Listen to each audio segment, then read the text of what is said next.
Are you concerned about all this corruption being misgendered as conspiracies? Well, don't you worry. Sit back, relax, and join in the conversation as we talk with today's guest. Welcome to another LSB Film Productions podcast with your host, Chris Brooks.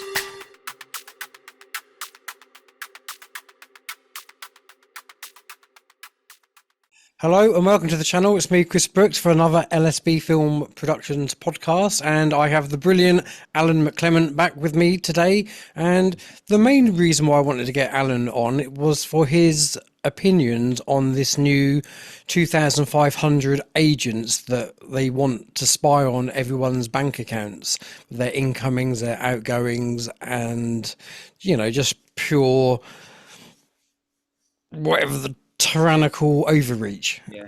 So welcome to the show, Alan.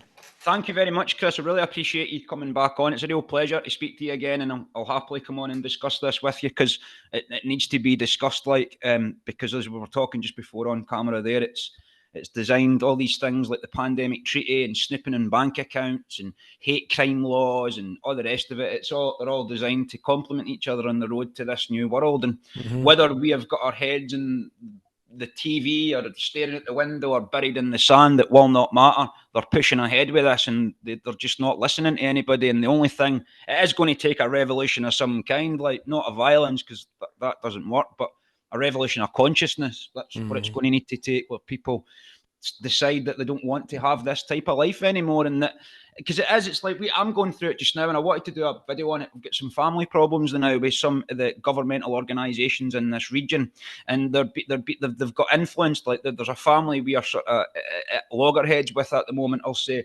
and they're using their influence within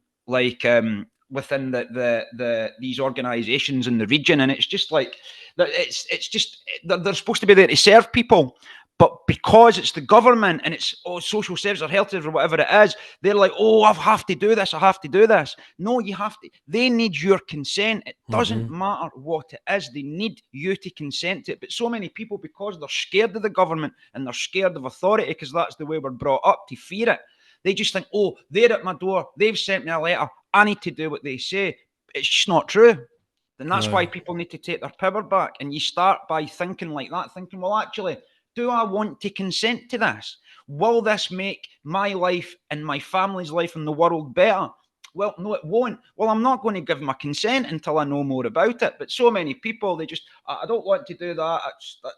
I'll stay on the status quo, and then we can move on and we'll worry about it later. There's still too many people thinking like that, Chris. And it's the fear. Problem. It's the fear that's been embedded into us all. I mean, even I still get, if I get letters, brown letters, I think, what's this? Yeah. And really, I just think, who gives a fuck? All of us do though, Chris, don't we? I mean, I used to love it. I remember when I was a kid, like you would get like a birthday card through or something like that. Or if you lost a tooth or something, like somebody would send you something in the mail or whatever. And I used to love getting things through the mail. And I always think about that, like when I get things through the mail as an adult now, it's like, Christ, what's this here? And then it's just more often than not, it's absolute nonsense. Like, but sometimes it is something that requires your attention. But it's done through school when you're 5 years old, 4 years old, and you're being right. You need that lady at the front of the class there. You need to do what she says, and that means when you need a pee or you need a drink or you need to go for something to eat, you go when she goes, and that's it, and that's preparing you for the workforce. And that's when they're not teaching you how to masturbate, of course. Yeah, absolutely. What a world. Yeah, I know, but this is where we're at, and so many people just follow the one in front, and it really does.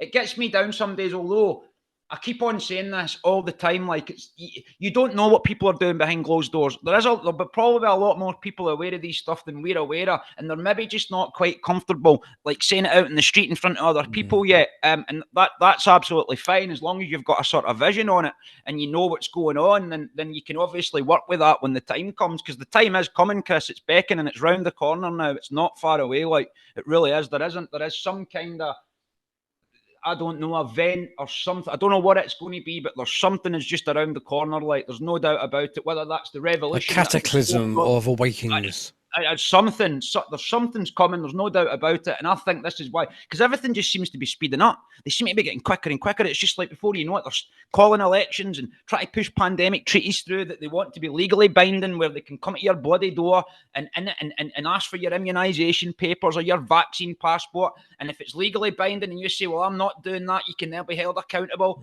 It's a fundamental implication. I think they know. We may have touched on it on the last one. I think they know their days are numbered, and so now they have to it's like the last push before it all falls, and so they try and get it through. There's no totalitarian tiptoe now. It's 100-yard sprint. Yeah, absolutely. That is what it is. And like you were saying a little while ago, with like how everything all interlinks. It's like David Icke's been saying for however many long. Connect the dots. Yeah, and you have to do that. Dots. You have to do that, and I say this all the time. And like if someone, I mean, sometimes you get people, not as many now, but they'll come up to you and they'll say, "Why do you believe this?" or "Why do you believe that?" Right, and then you'll start to sort of connect dots, and they'll say, "But I didn't ask you that. What's that got to do with it?"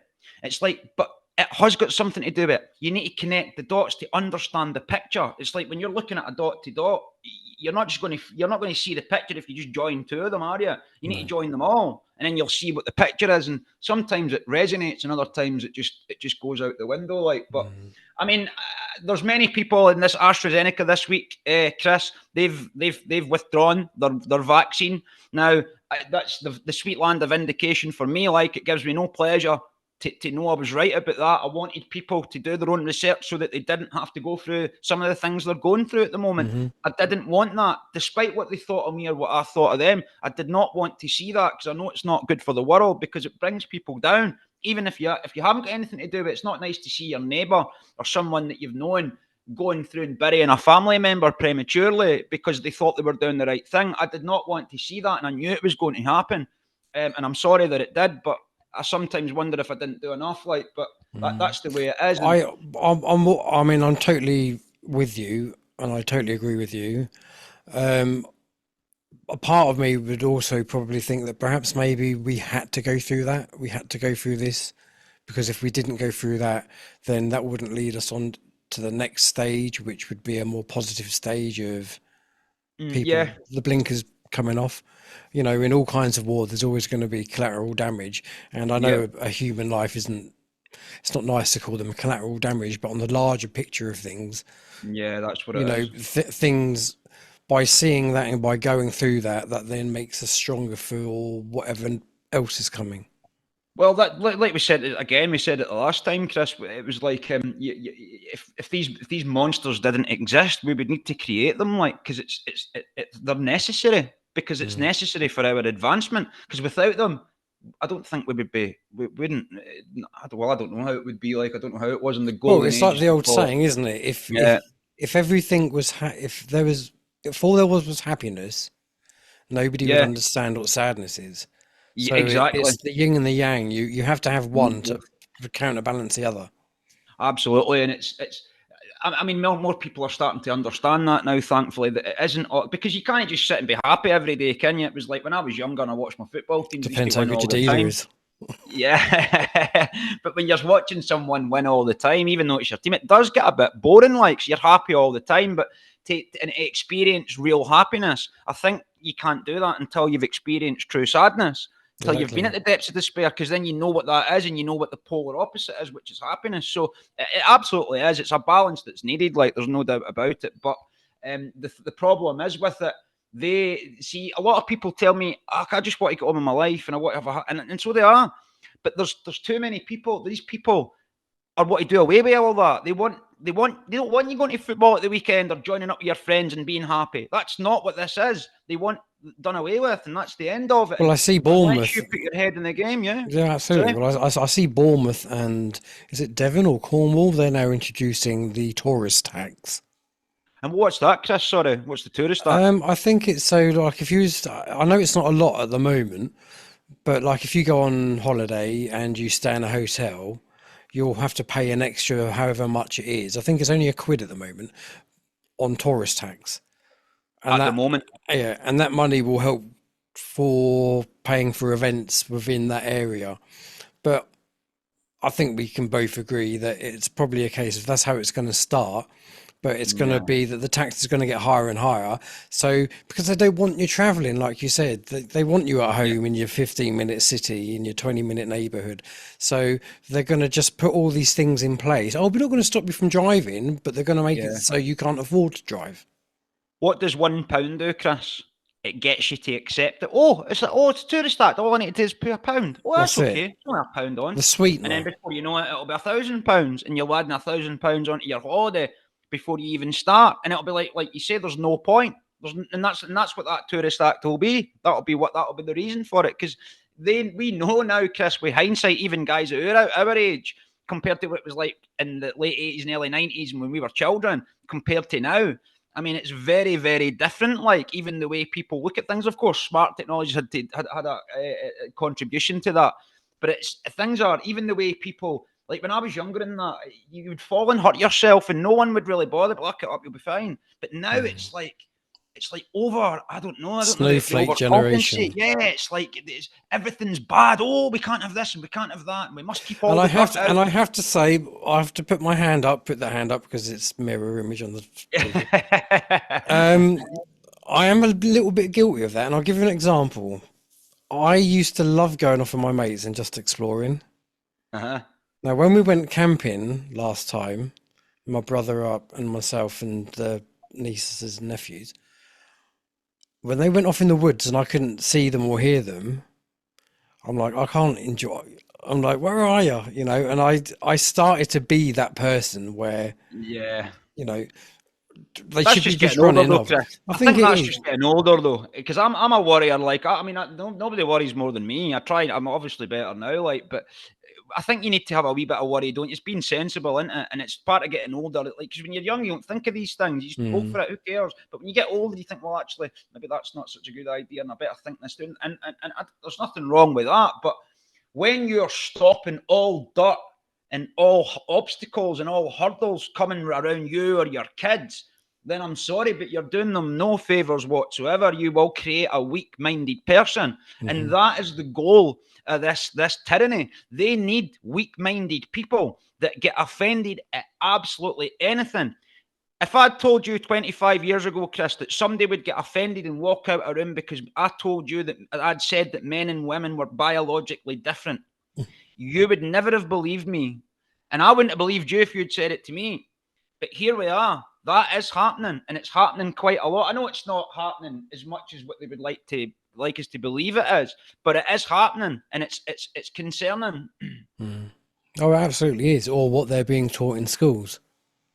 I dread to think what it's like now. I mean, when I was younger, it was still quite engaging. Like you would still engage and sort of ask questions, even though I was more interested in drawing comedy cocks on the blackboard, but you could still kind of engage and just kind of like say, oh, what's this and what's that. But now I had a look at some of my nephew's stuff and that, and it was just like, I mean, some of the activities were okay, but some were like with regards to climate change and stuff like that. I ended up emailing the local school one day with that data from the IPCC because they had kids out like protesting on the roads to just stop oil and all the rest of it because of the climate. And I'd sent them all this data from the IPCC because that's where you get the data from. And I said, look, what you're teaching those children is wrong. It is wrong. This is the correct data here. This is the organisation, whatever you want to call it, institution that monitors the weather and how CO2 is fluctuating. Never got back to me. And it's ironic because, I mean, we had a similar thing when a group of people went to the Thetford Town Council. And they were saying, you're a town, you've declared a climate emergency for this town. What happens to the town like 5 miles away? Are they okay? It's just us. I don't really understand how this climate emergency thing works. And they're saying like even the the ICPC? It's either the IPCC or the IPPC. I think it's the IPCC. I can't remember. But they haven't even declared a climate emergency. Yeah, I know. So how are these other people doing it? Well, it's like I seen an interview with Greta Thunberg the other day that it was just a short, and it must have been quite recently because she looks older now, and it was captioned, "This is what happens when you ask Greta Thunberg and she's not got a script." Oh, I saw that, and she was just all giggly. She just did not have the first idea what she could say because the guy had said to her, I can't remember if it was China or Saudi Arabia or something like that, or I think it must have been China. Why are you not going there? Surely that would be the first place you would go. And she didn't know what to say. It was like almost like she was looking around for her script. It's Or like a bodyguard. you're a fraudster, sweetheart. And I'm telling you that now, if it was up to me, she'd be in prison. So she would, Well, again, she, I think she's just been used, hasn't she? She's she has been used, yeah. But she's an adult now, Chris. And yeah. we can sit here and say that, oh, she's just been used and she was like, yes, she was. And it is, and it was, and I did feel a bit sorry for her in the beginning because she wouldn't have had a clue what she would just thought she would, because her mum and dad are connected to Bill Gates and stuff like that. Like, I don't know about Isn't she the great granddaughter of Soros or something? Supposedly, yes, that had came up as well, but I'd heard, and it probably will be because I think, I can't remember if it was her mum and her dad, they'd got into opera singing or something like that, and they were connected, they'd received funding for Bill Gates, and Bill Gates and George Soros are so it wouldn't surprise me, like, it's just I haven't seen the evidence to suggest that. I've heard that Zuckerberg is David Rockefeller's grandson, which again wouldn't surprise me, like, but we would obviously need to see the evidence, but whether she is his granddaughter or not, she's certainly serving them well enough. It's ridiculous. So have you had many people come to you regarding the this? What is it? It's not a snooping charter. That's something different. But with regards to the Universal Credit, it's like I say, it calmed down a wee bit, but it's constant, Chris, because people, like somebody, you'll see the video and they'll be like, oh, I'm going through these deductions, what can I do about it? And I'll give them the jargon or the terminology to obviously to give their service centre, their case manager. And sometimes people will come back and say, Alan, look, I had to fight, but thank you very much, I got there in the end. And then others are going through what I went through the last time, where they're just saying, no, this is correct. So this is why I've had this. I was chuffed when I said this to Neil last night when he got in contact. I was like, I really need some legislation here to see how we can challenge this. And he got in contact. And so this is why I need to get this studied over this weekend and try and get, because I'm even thinking if I could get because he's written a letter with the legislation on it. And if I could just get that in a description where people could maybe copy and paste it into an email, because everyone's going to have to send this across, because it is illegal what they're doing, Chris. It's illegal but these deductions, they're not allowed to take these off because it's pushing people beyond the threshold they require as a comfortable life. It's like we said, I think, on the last one, that benefit, the term benefit is the minimum amount of money that you can get by on. So if they're taking away from the minimum amount of money that you can get by on, then it's obvious that the consequence of that is people are going to suffer.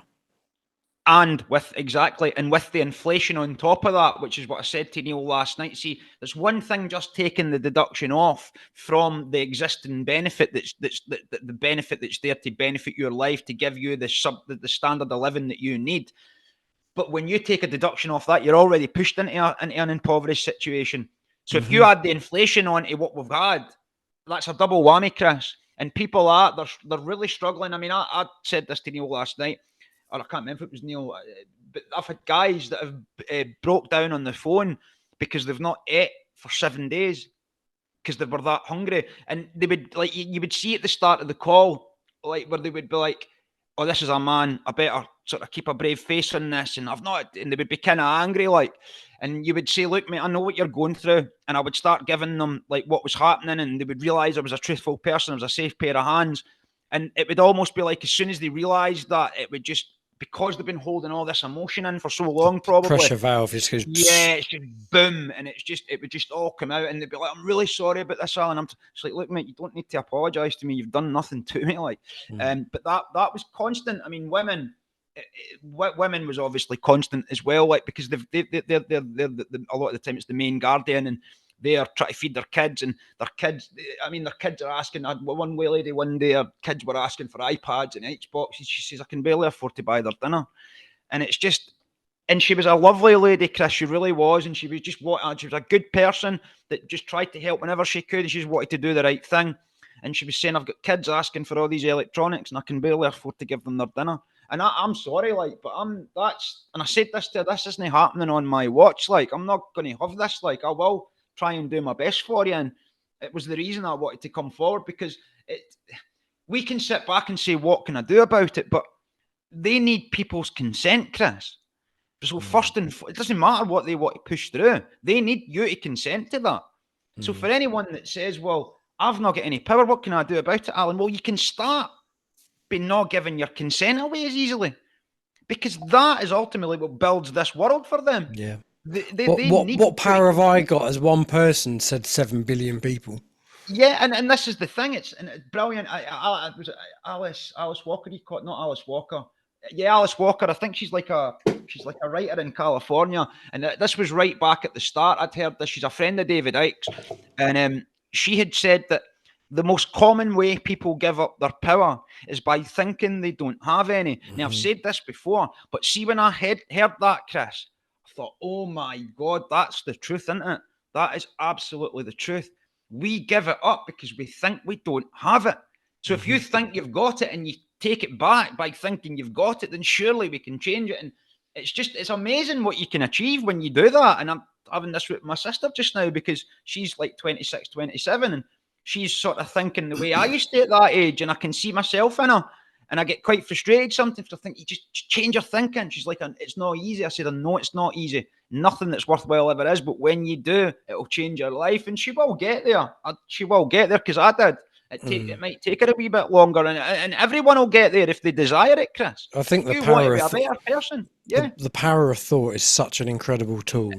It is. And that's why they dumb you down at school, which is why they don't want you to be creativity. They don't want creativity. They just want you to do as you're told and follow this line of thought, and don't you dare stray from it. Memorize it. Look at it, memorize it, read it, bank it, and pass it on. And that is really, I mean, teachers don't like me, Chris. Any teacher I've had a debate with, they absolutely despise me. Not them all, but a lot of them do, because obviously what I say about I says, look, you're not educating people, you're indoctrinating them, because you're giving them one version of reality, and one version of reality only, the version that they want you to believe. And that's it. And that's fine if you want to give them that version, but you have to give them other options to say, well, this is what they say, but also there's cultures that say this and there's people that say that. Yeah, it's funny actually. Freedom of expression. My daughter came home the other day and said that, is it my daughter? I think it's my daughter, saying that they're learning about history. And I was like, oh, whose version? The winner's version, Chris. Yeah. The winner's version, because it's them that write it. And that's the problem we've got. And I mean, see, this is the thing. When I took a blank sheet of paper and said, right, I'm just going to start again here, that should be what we're learning in primary school. First and foremost, we need to learn about reality. Like, because kids at that age, they love fantasy stories. Like, we love it at that age. Absolutely. That's why we sit watching cartoons for years, because we love that type of thing. So you imagine the great story of life and humanity and where we've originated from and everything we've been through. Are you trying to tell me, Chris, that no children is going to be interested in that? Exactly, you could grow to be a superhuman? You've only got to look at things like Lord of the Rings, haven't you? Yeah, of course. That's the power of fantasy. And yeah, it is. Absolutely. It's the same in Game of Thrones. Has got aspects of it in as well. I mean, do you know what? I've never watched an episode of Game of Thrones. It is so symbolic of what is happening now. It's like, it's not the United Kingdom, but it's like a version of it. And what they try and do is they try and unite all the kingdoms to fight the army of the dead. And it's like this dead army of zombies that are coming to take over, and they're all powerful. They've got this powerful like king that's like he's like basically like an archon, a nice archon basically, and they're looking to take over. And what the main characters of the show do, or the premise of it is that they try and go around the kingdoms to speak to the kings and the queens to say, look, we need to come together, or this race of monsters, they're coming to take over, and we'll be non-thinking humans. We'll just be like them. We'll be dead zombies on our feet and no life whatsoever. And it's so bloody symbolic. And there's like remote viewers in it as well. Sorry? I said Q Project Bluebeam. Yeah, absolutely. And George Martin, I wonder about George Martin. That's the guy that wrote it, about the Game of Thrones. And some of the stuff in it's like, more than you're realising. But when COVID had kicked in, he'd all out the narrative, and it was all for doctors that weren't going with the narrative and closing them down. And there's actually a line in one of his books. It's because there's in the show, one of these guys gets his tongue cut out because the king doesn't want him telling the world what he'd seen the king do. And there's a line in the book that says, by cutting out someone's tongue, you don't call him a liar. You're just telling the world you fear what he might say. And I found it, and I actually messaged them to say that. I said, it's funny that you're advocating for free speech to be closed down, and yet you've published that in one of your bloody books. I said, you're a bloody coward, mate. Thanks for Game of Thrones, but you're a coward. And that's what I said to him. Like, Fair but play he never to you. obviously got back to me. I mean, it's very similar, I suppose, also the Hunger Games. That's another pre-programming. Absolutely, it is. Yep, it is. And it's what's happening, Chris. It's the Hunger Games society. This is what's, and this is the thing that's like, what is the Hunger Games? I've never even seen it, but I know the premise of it. There's like hundreds of people in these Kept super in your cities, millions of zones. people. Yeah, in your zones, and that's what this is. I mean, what else is the immigration policy? What else is that? They're getting people into these bloody zones, like, and I said at the start of this that if these immigrants, these people that are coming from peaceful countries, if I were them, I would be thinking about remaining with the devil that they already know, like, because they've got no idea what they're getting themselves into coming here and getting Or into this have they, though? benefit Or system. have they? Because Well, a lot of people still think that these people are on the government books, which is why they are put in five-star hotels, which is why they do Possibly. get dentists come out to see them when we can't even get a dentist. That's I mean, I feel to say that that's not possible. However, I have seen some videos with some immigrants that have decided to go back, like, because they've thought, well, actually, this isn't what we thought it was. So perhaps they're the ones that are maybe not on the government payroll, Chris, because that's what you would do if you were, because some of them come here and they end up hungry, like, and it's like, why have I came here? But yet we're getting reports that some of them are running about in phones and they're getting all these gifts and they're getting put up in hotels and all the rest of it, while our own starve. There must be a mix. Of course, there's got to be. There's not. But going to what be you one don't tend to get are many families. Yeah, well, this is another good point that a few people have raised. A lot of these, certainly that barge that we're talking about, that's got mostly young men on it. And during war, Chris, what happens? The young men go and fight and the women stay at home. And it is remarkably like that. And I can understand why people are worried about that. Like, because it doesn't look good. It really doesn't look good. But I mean, look at that. I seen that family in Nottingham last year when I was still doing the job, that had went home, like, because they just couldn't afford to stay here. Like, they thought, this is not for us. We'd be as well going home. Like, so maybe that needs to be looked at, because they must be living pretty. I mean, if you're in a war zone, Chris, and you're not getting any food and you're struggling, you're going to come here and you're going to have an improvement in your life, regardless of how bad the system is. But if you're coming for a country and you're coming here and actually you've got less, then there's something not right about that. There's something wrong there. Like, so this is why I don't understand why so many of them still want to come bloody across the channel. And now the BBC, I don't know if it was I think it was the BBC, they're putting out, have you seen the advert they've put out recently? No, about I tend not to watch them. Well, it was on YouTube. I'd seen it. I don't watch the BBC, okay. But it came up on YouTube. And they'd said that it's like, the rhetoric is, it's like, oh, do you know what this is how it starts? Do you know what it's like crossing the channel in dangerous seas in these boats? And I'm thinking, but you've not been kidnapped, mate. You voluntarily consented to get on that boat to come and rouse a benefit system. And they probably paid a good price to get on that boat as well. Exactly. So that person's not kidnapped you. So you have put yourself in that position. So I do not need to think about how dangerous that is for you, because you consented to that. So you'll not manipulate my bloody empathy, mate. You can. And also, France is a safe country, the last I heard. I don't think there's any wars going on in France. There was a guy in my comments, Chris, that had said, if you're passing through 10 bloody countries to get to Britain, you're not coming for asylum, you're coming for a benefit system. Sorry to cut you off there. What were you going to say? Well, that's the same thing. I was going to say, if you can go through various countries, France being the last port of call, then you're not fleeing from war anymore, because those countries aren't at war. So you're fleeing for something else, and you're not really fleeing. You're just taking a punt on what you can get. Exactly, and this is it. I mean, and I've said this many times. Like, see, I try and look at things logically, Chris. I try and empathise as much as I can and see what would it be like for me and my family if I was in that situation. And I mean, if I was in that situation, I would definitely be looking at the situation before I came across. And I mean, I would be, like I say, I would be staying where I was. And obviously what they're doing now is there was a loophole where they were sending people to Ireland. But then Ireland have managed to get people back. But that's another thing we can't be doing, because we think, oh, it's okay, Ireland are dealing with it now, we don't need to worry about it.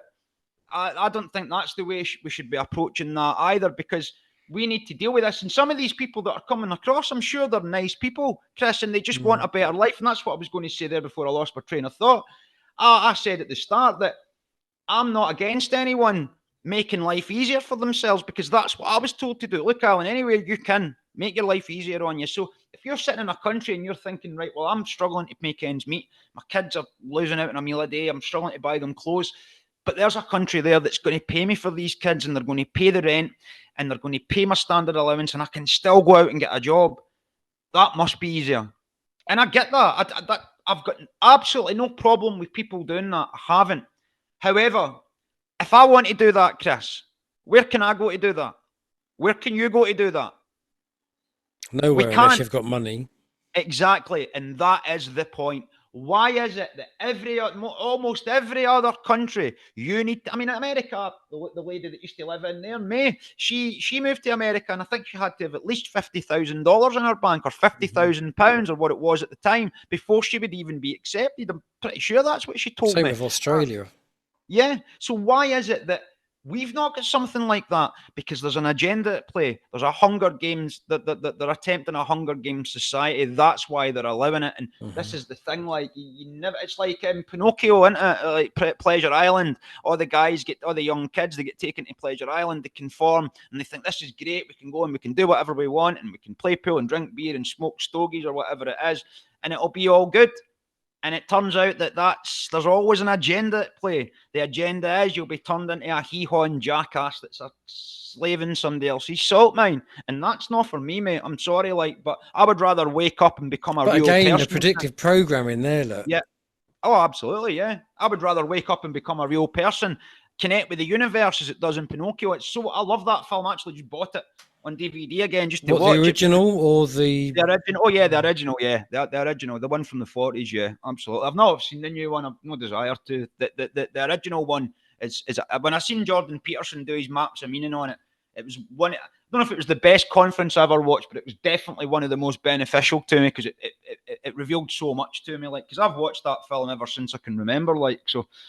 Yeah, it was very, very helpful. And they always put these things into these Disney films. And when I first realised that, like, ask about Illuminati, and they would put sexual symbols into these cartoons, like up in the corner of a painting or something like that. And I was explaining it to a guy, a skeptical guy that I used to sit with.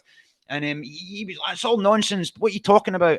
And I asked him this one question. I said, right, okay, mate. If that doesn't mean anything, it's just put there for no reason whatsoever, then what's the reason? Why would they do that? Why is that in there? It's not just put there for no reason, is it? And he couldn't answer the question, because you don't just put something like that in for no reason, Chris. It's there for a reason. It's not, we'll do this up with some sexual symbols for this group of 5-year-olds that's going to buy this film. It's not like that. It's manipulating subconsciouses. That's what it is like. And I don't understand the depths of predictive programming yet. I've grasped it a small amount. How putting sexual symbols and ask about Illuminati, feeding that into the subconscious of 5- and 6-year-olds, how that manipulates people, I've not quite worked out the bloody mechanics of that yet. I think the bottom line is, and I'm no expert either, but I think the bottom line is that it normalises sex. It normalises it, yeah, absolutely. So it makes it less taboo for the child.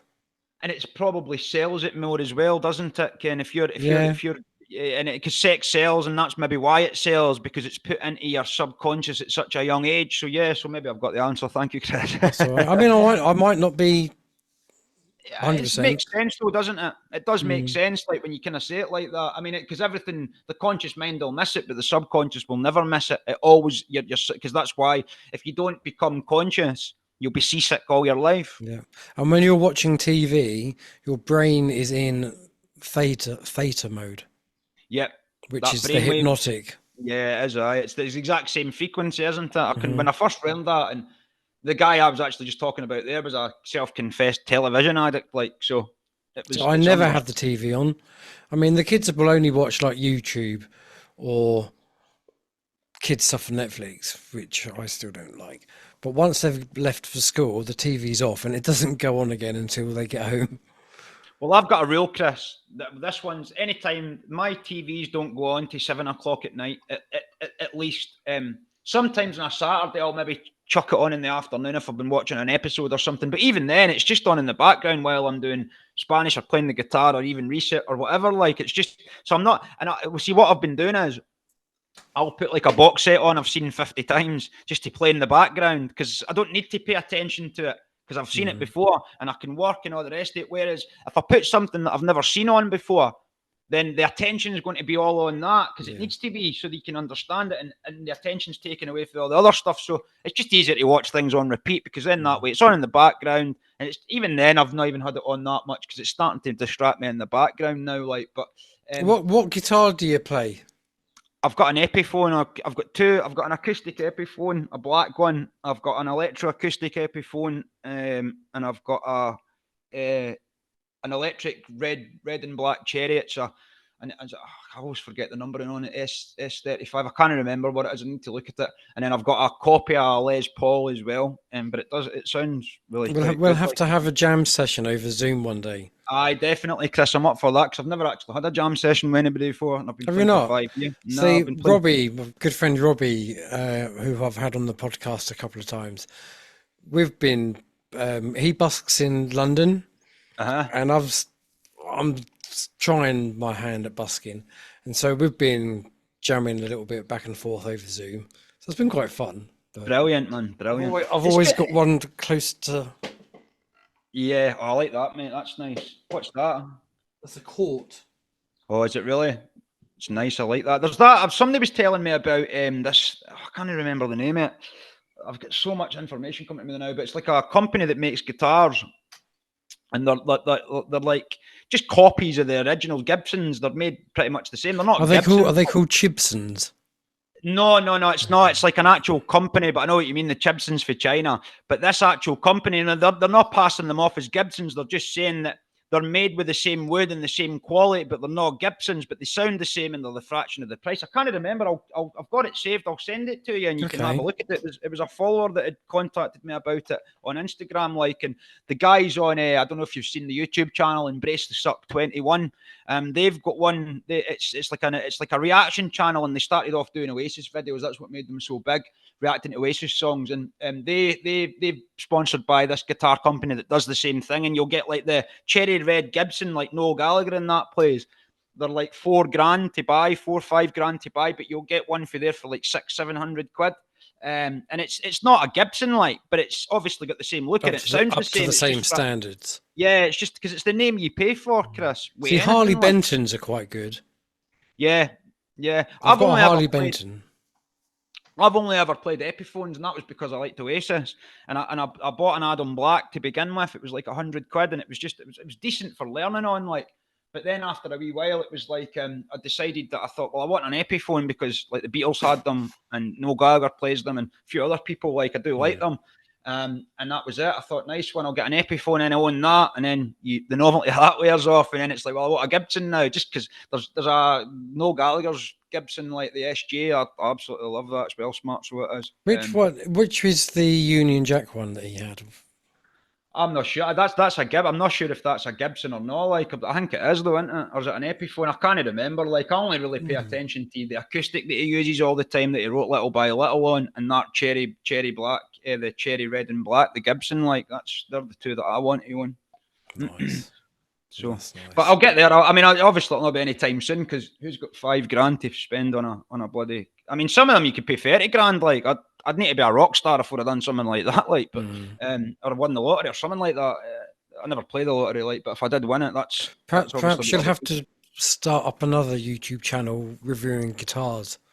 Well, maybe I'd need to start writing songs, Chris. Maybe need to start doing that. I think that would probably be the quickest route to it. I'd love to be able to do that, and I am trying to do it, but it's so bloody hard. Some days you think to yourself, I'm getting this here, and then you go back to it, and you're like, mind you, saying that when I was getting these melodies and stuff, and then the next day I think, oh, that's quite good, that, and then the next day I'd pick the guitar. First thing I'd wake up in the morning, I'd pick it up, right, try and get that back, and it would just be gone, and you would have the chords written down, and you would be like, where is that? Where's that went? This is where your phone comes in handy.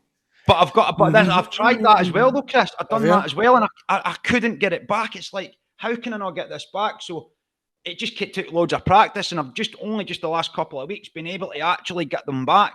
So I thought, well, that's a start. At least whether they're rubbish or not doesn't matter. At least I can actually get them back, and I can practice on them and keep going. So I'm doing that, and I've had a wee bit of a block weight again, but I'm just going to keep plodding away, because it is. Yeah, you have to have goals, man. You really do. Yeah, of course you do. So are you a rhythm guitar, lead guitar? Well, I obviously start on rhythm, but I'm learning how to do the lead guitar as well. I procrastinate though, Chris, and I've got this mad mind where I'm like, I'll do it, and then one day I'll just, for no reason at all, boom, lead guitar, and I'll be addicted to it for a fortnight, and then I'll put it down again. But I'm quite good at it. I'm a lot better than I thought I would have been. Have you seen my video cover of Comfortably Numb? No, but I'm going to watch it after this, Chris, because I didn't know you had that up there. I'll have a look at that. I'm definitely up for a jamming session with you, mate. Absolutely. Just let me know. I'm usually free at the weekends. That's when I have mine.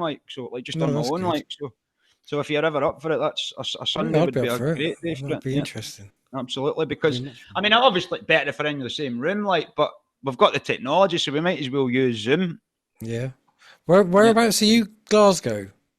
Well, I'm about an hour and a half south of Glasgow. I'm originally from just outside it, North Lanark. Well, it's Central Belt, Strathclyde. It's like 15 minutes for Glasgow city centre. But this is like an hour and a half south, so we're like 45 minutes for the border here. So we'll be like 45 minutes from Carlisle and Gretna, that kind of thing. 40 minutes. So it's not too far. A lot of people, family up in Glasgow, accuse you of being English when you live down here, because it's so close to the border. Dear. You get a bit of stick for it and that. But yeah, it's essentially still Scotland. I mean, I like living here. It's just it was a good place to grow up. It was different to the streets in Glasgow, the concrete jungles and the violence and all the rest of it, and or North Lanarkshire. And when we came here, it was just totally different. And obviously you get to an age at maybe 18, 19, 20 where you're kind of like, well, actually I need some nightlife. I was lucky because I worked as a fisherman, so I was all around the country and all the big cities anyway. So I was lucky that way. And then obviously when that passes and you kind of get sick of being drunk and all the rest of it, or going out at the weekend, then you start getting into the outdoors and you realise just how good a place you do actually live. And the amount of people that I meet Americans, doing the trails and stuff. I used to do there's a joiner down at the chalets down at the holiday place, and the amount of Americans that would say you're so, or just Americans, just anyone. Used to get loads of different people come from Europe, and they'd be like, "You're so lucky. Where do you live?" Because they would think that you were a holidaymaker the same as them, and you'd be like, "Oh, I just live a few miles up the road there." They're like, "Well, you're so lucky to live here," but yet to hear people speak that live here, they curse it. I suppose we all do that, but I appreciate it for what it is, Chris. I mean, I've got a woodland there. I don't know how many square miles it is. It's pretty bloody big. You get lost in it easily. That's literally the path to it. It's my back garden. Nice. And there's a lock up there. It's beautiful in the summer. It's where I do my run. I do my runs up there.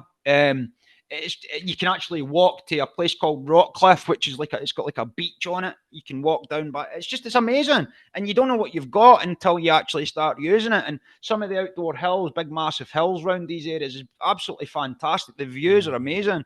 And we all take it for granted because we're never done complaining about how boring this place is. But yeah, that's exactly what we need for a healthier mind. Yeah, spiritual, mate. It's proper. There's only there's only really two types of medicine: nature and exercise, in my opinion. So many people I know, when you're standing at the bottom of a hill and you're depressed, or you've got mental health problems, the thought of you walking up that hill while you've got the mental health problems is it's unthinkable for some people. Which kind of relates into the universal credit thing, where we say we have the power, but it's like you're at the bottom of that big mountain and trying to get the solutions to the problems that you were trying to see seems so far up the hill that people are just put off from doing it to start with.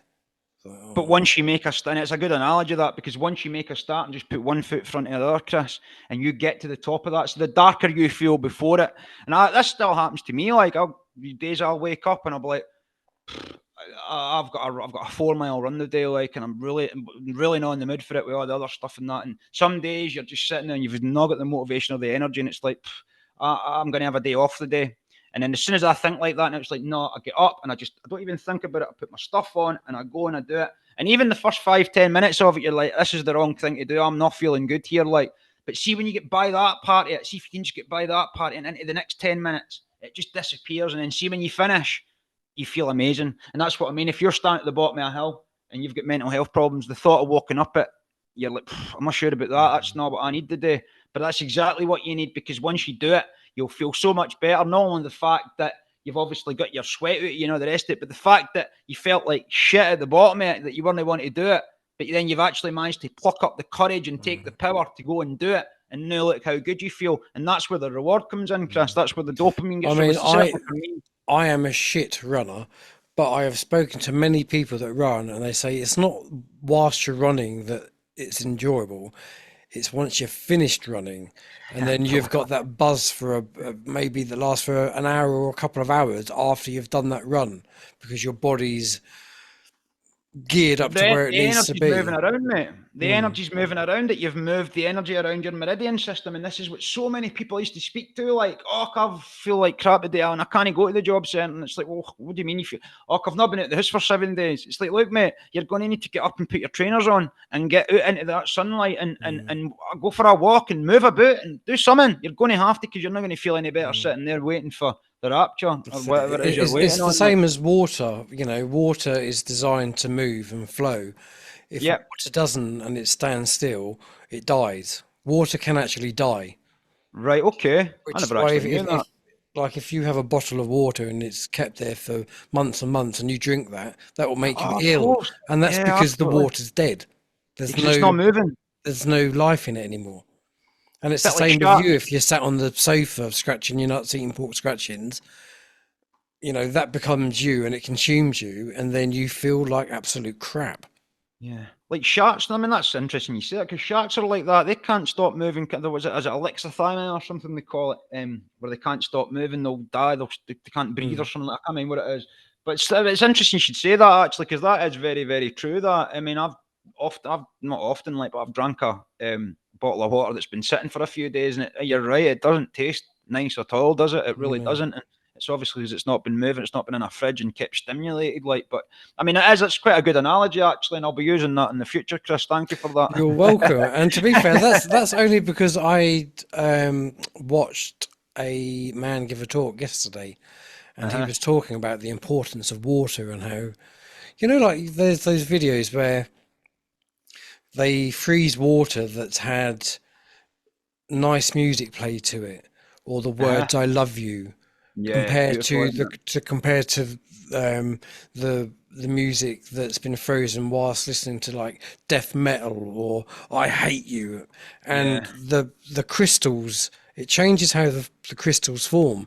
So like the word "I love you," it's got beautiful like snowflake crystals, you know, godly. But then you look at the ice crystals of the water that's been frozen, horrible, isn't it? And it's all jaded. And was that Dr. Emoto you were watching, Chris? I have seen his. I have seen his, but this is just what this. I think he was the first one to do it, wasn't he? He was the first one to do it, to freeze those water crystals. And when you think that we are like 90-something% water, that's why when they pump out the news, it's all negative. Yeah, exactly, because they need. It's like they're attaching that onto you, like you would be heavy metal or "I hate you" or something like that. I mean, it is. I've seen like the one where "I love you," and it's an absolute beautiful representation, is it? It just looks like pure love. And you see the one where "I hate you" next, and it couldn't be any more a polar opposite. And that was when I'd learned, when I'd seen, it was David Icke that turned me onto that with Dr. Emoto, and that was when I'd realised that the anger that I was holding, Chris, like, and every day, and I used to be really angry. I was always using violence, or violence as a means of conflict resolution. If somebody said something, you'd be straight over and ask them, "Do you know what I'm saying?" Like, and what did you say? Exactly, mate. That's exactly what it was. It seems to be a Scottish thing, not for everyone Scottish, but it seems to be quite bad up here for that type of thing. And I realised then, I thought, Christ, when I'd seen that "I hate you" and the anger on the side of is that what the energy I'm holding when I'm going on like that? And it obviously isn't. And this is why in a spiritual setting or a religious setting, whichever you want to preference you use, that's why they say to forgive. Yeah. Because holding on to that anger, it's not hurting that person. poisoning you. But it's destroying you. Yeah. So, And we live in the past. I spoke to guys that used to tell me, like, and I used to do this as well. They would lie in their bed at night. The worst time you can do such a thing, before going to sleep, into your subconscious, and think about the wrongs that they'd had done to them from people from 20 years and 25 years ago.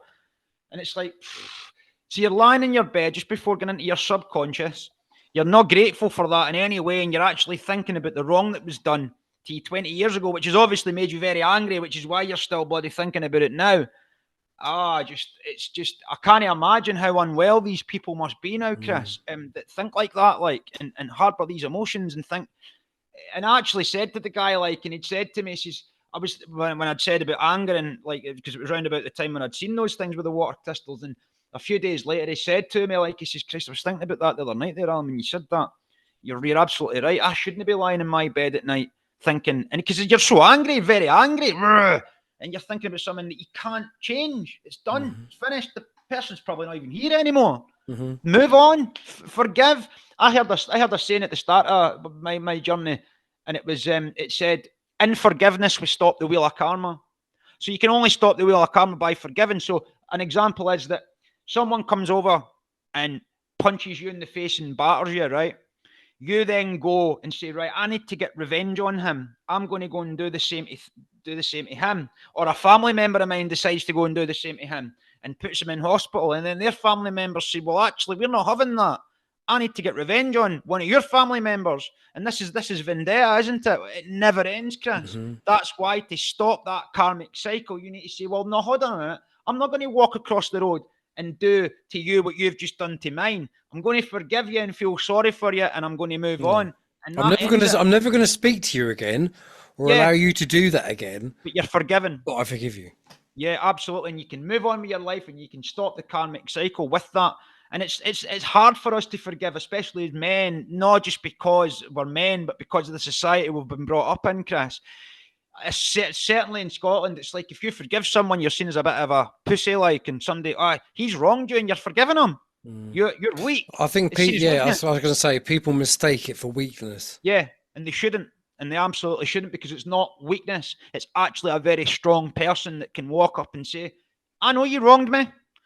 Like you say, I'm going to speak to you again, but I forgive you because I don't want the karmic return from you or your entourage or whoever or whatever the case may be. And I'm going to move on with my life, and I'm going to be happy. And I'm not even going to give it a thought, because that poisons my body as well, to even think about it in an angered state. So it's teaching all this stuff, and this is all stuff that should be taught in school, Chris, and it isn't. Yeah, but like you say, that does take a very strong person to do that.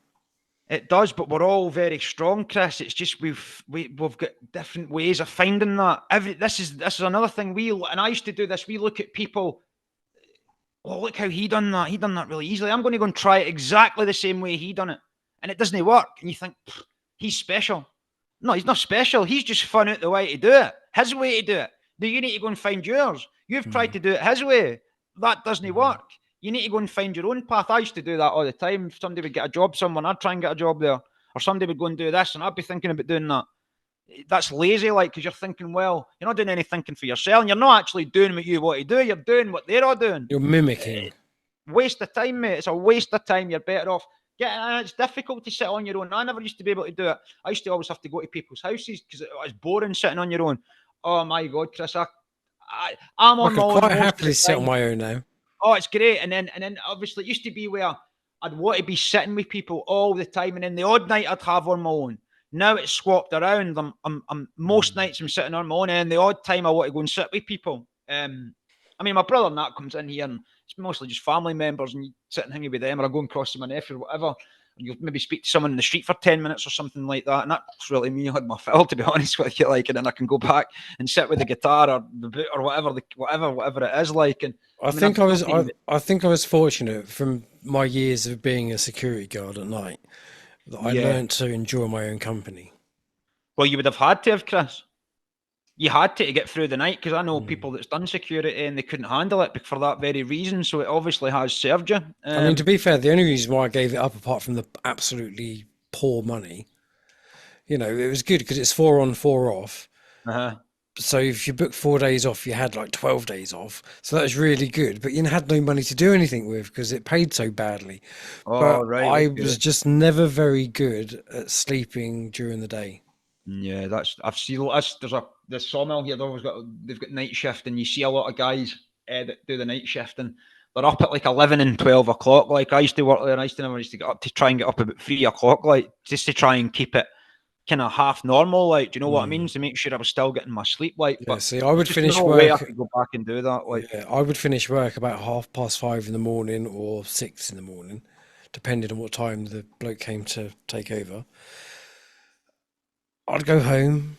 I'd probably knock one out, and then I would go to bed, and then I would probably be awake by 11:30 in the morning. I'm like, and that's you to the next morning, though, isn't it? yeah, I mean, that's you. You're up that whole time, and you've got to go do your shift, and then that's you till like 5:30, 6 o'clock the next morning. It yeah. should be illegal. You shouldn't be allowed to do that. Like, it shouldn't. These swapping shift patterns, going for day shift to night shift. A lot of companies do that. I used to do that. That messes you up. That absolutely messes your body. You don't know what's going on with that. Mm, I mean, if I was doing that now, I wouldn't be able to keep a routine of like keeping all this together and my guitar and my work. There's just no way because you'd be so thrown off. Your circadian rhythm would be gone, or so thrown off. mm, And you've got to pick what's right for yourself. And I often think that when I was doing that job, I was just getting through. It was just about the wages. It wasn't anything like I had no ambitions or anything like that. Like a lot of jobs are just about wages. So I think it's time we start doing something. This is why I like doing this because you feel like you're doing some good. Like every time somebody mm, contacts you and asks for your help, you just feel like you're doing something mm. productive and something good, and it makes you Something feel good. beneficial for somebody else. Yeah, exactly. Even if it's just a couple of people, it doesn't matter. Mm, And some weeks it is just a couple of people, and other weeks it's not. And some people even like they'll message you and say, "Look, is it okay to ask you a question?" It's like, of course it is. Of mm. course it is. This is what I signed up. This is what I signed up for. It's why I'm bloody here. You can ask me See, as many questions. I really do like reading the comments where they're very appreciative of my Yeah, work, and I really like the emails. Sometimes I have the old imposter syndrome because obviously some of the things which I report on and some of the things that my guests talk to me on about, and they're asking me for help, but I'm like, I don't really know. I'm yeah, like, I don't know in what capacity I can help you. The only way that I can really ever help people, honestly, is by having them on the show to talk about their experiences and to help spread the awareness of what's going on. yeah. Which is That's in turn helping many other people. and then other And I mean, people I get get that as involved. well. Like I've got loads of people messaging me and they're asking about ESA and PIP, and I say, look, love to help you, but my knowledge is limited on that. I wasn't Mm. trained on that. I wasn't working for that department. It was Universal Credit, but thankfully, I don't know if you've heard of the channel, the Dynamic Duo, with Richard and Cara. They're doing some brilliant work, and they're on PIP and ESA and things like that. They've got sickness because they've got health conditions, and I just send them their way now. To anyone, if anyone has got any problems with PIP or ESA or anything like that, go onto their channel because they've got some brilliant videos and some brilliant lives that And you'll what's get their your channel answers from. called? The Dynamic Duo UK. Just Okay. put in Dynamic Duo and it'll come up. They've got about 10,000 subscribers plus now, so it's starting to really grow. And they're doing really well. And because I said this to Richard on the phone last week, the last time I spoke to him, he's a really because he's getting a lot of hassle for trolls and stuff like that, and he's thinking, I think I should stop. It's like absolutely not, mate. It's like It's when you've got the trolls, you're on point. exactly, and that's what I said to him. And I know it's difficult because they've obviously got health conditions, but they're helping so many more people. Like they really are. The people that I can't help, Chris, because I don't know Mm. the ins and outs of it, whereas they do because they're on it and going through it, and they're getting a lot of hassle, obviously, because they're now on YouTube and they're telling people the truth. And I just want to honestly send out my appreciation to them because they are doing a wonderful job, and I want to I'll get back. I'll put a link in. I'll put a link to their channel in my video description. Yeah, thank you, Chris. I really appreciate that because So they it's are very, very helpful. the Dynamic Duo UK. The Dynamic Duo UK, yeah. Yeah, they've Okay. got, like I say, about 10,000 plus subscribers, but they only just kind of started. Well, I don't know how long it is. I mean, I noticed them when I first started, and they'd done a video on the fact that the DWP were getting taken to court with regards to deductions or something along the lines of that. And I'd done a little video about it, and I'd mentioned them in it. I said, didn't know about this. So thanks to the dynamic duo, and then they started coming onto my lives, and then we just got talking. And he's a wonderful fella. Both of them are wonderful human beings that just want to do the right thing. So I just want to again send my appreciation. Perhaps I could get them on a podcast then. You should, Chris, because they would be able to answer a lot of questions with regards to ESA and PIP, ones that I can't answer. Would just be speculation from me. So, and as I've said many times, we've all got a part to play. We all need to sort of give it out. And I say this to people all the time: learn something, learn something, learn what are you interested in? Well, whatever that is, go and learn it. And learn it as much as you can, and start a YouTube channel on it, and maybe someone will want to listen to hear you talk about it. That's what this is. That's all this is, Chris. That's all any of it is. It's someone taking an interest in a subject, learning it really, really well, becoming articulate in it, and saying, actually, I want to convey this to other people, and other people catch on it. That's really all I've done. Of course, I've had the job, the experience as well, which has helped, but that's all I've done. So go and learn whatever it is you're interested in, and you might be able to start a channel on it or something. Brilliant. Well, I think that's a nice positive place to end on. It is, Chris. And really I've got to pack for my camping. Yeah. Finish packing for my camping. Well, honestly, enjoy your next one, Chris, because it's coming into that weather again. And I do enjoy a bit of camping. I really do. I miss getting the rod out. I like fishing as well. I've not done it for a few years now. I've just not had the chance over the last couple of years, mate. I'll probably not have the chance this year, but I'm going to have to give it a bash this year and try and get back it, because it's so therapeutic.